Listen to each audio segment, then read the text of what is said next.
Bonjour à tous et bienvenue sur ce nouveau tutoriel. Ici Robin de Pestudly. Aujourd'hui, nous allons voir comment utiliser le widget slider de Spectra.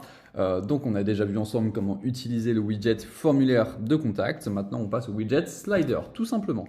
Je vous propose de se retrouver directement sur WordPress. À tout de suite. Très bien, donc une fois sur le back-office, je peux aller dans l'onglet page juste ici et sélectionner la page que je souhaite modifier. En l'occurrence, ce sera la page d'accueil pour ma part. Très bien. Ensuite, je viens cliquer sur le petit plus ici et sélectionner le widget slider.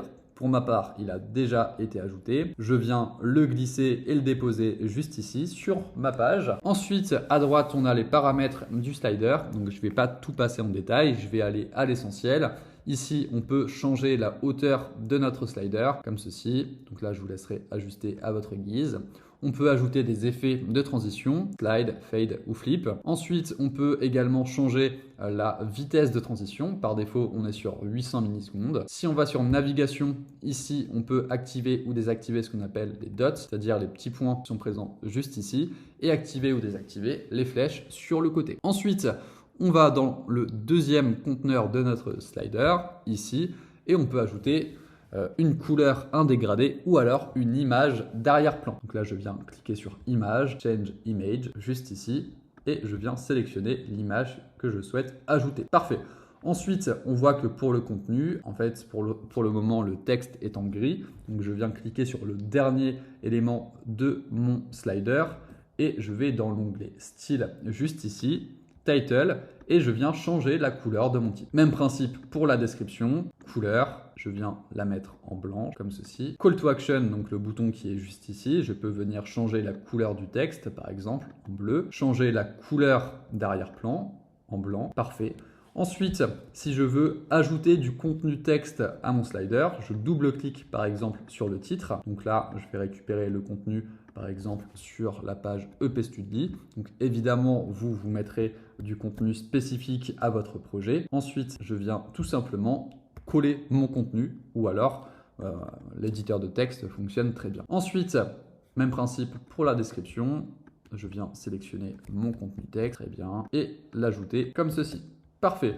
Ensuite, pour le bouton, même principe, on peut ajouter du texte en double-cliquant sur l'élément. Très bien, je double-clique et j'ajoute mon contenu. Pour ajouter un lien à mon bouton, je vais dans l'onglet Général, Call to Action et Link juste ici. Donc là, je vais récupérer le lien de la page.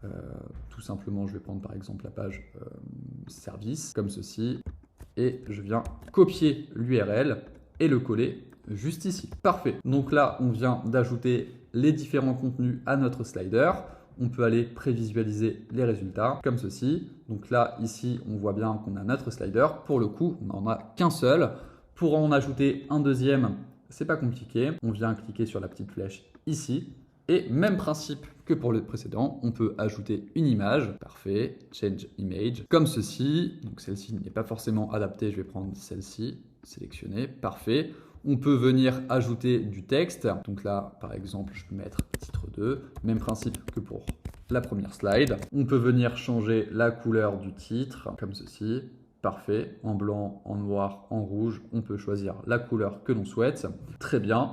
Une fois que vous avez fait vos ajustements, vous pouvez venir enregistrer. Chose importante, si vous cliquez, imaginons, sur le petit plus ici, vous pouvez venir ajouter un widget à votre slide, tout simplement. Donc là, on va tout parcourir. Imaginons, je veux ajouter un compteur à ma slide. Je viens glisser l'élément et le déposer dans ma slide, comme ceci. Très bien. Donc, pour ma part, je vais venir le supprimer. Très bien. Ensuite, on va se rendre sur les paramètres de notre slide, juste ici. Si on va dans l'onglet Général, voilà, on a pas mal de configurations. Ensuite, vous voyez qu'ici, on peut activer ou désactiver l'icône. Donc là, on a un icône qui s'affiche. On peut venir le désactiver. On peut venir sélectionner l'icône que l'on souhaite afficher. Ensuite, si on va dans Contenu, on peut venir sélectionner le type d'alignement. Est-ce qu'on veut que ça s'aligne à gauche, au centre ou bien à droite? On peut venir sélectionner le tag HTML de notre titre. Donc pour ma part, il est en H3. Je peux le mettre en H2 comme ceci. Très bien. On peut ajouter un séparateur. Le call to action, on l'a vu ensemble, on peut sélectionner le type de bouton, on peut insérer un lien.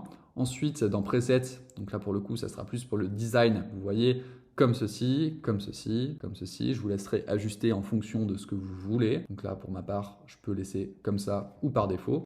Dynamic Content, ça va pas forcément nous intéresser. Voilà, donc là, ce qui est important, c'est de bien sélectionner le tag HTML de notre titre. On peut désactiver ou activer la description, comme ceci, et on peut venir enregistrer notre contenu.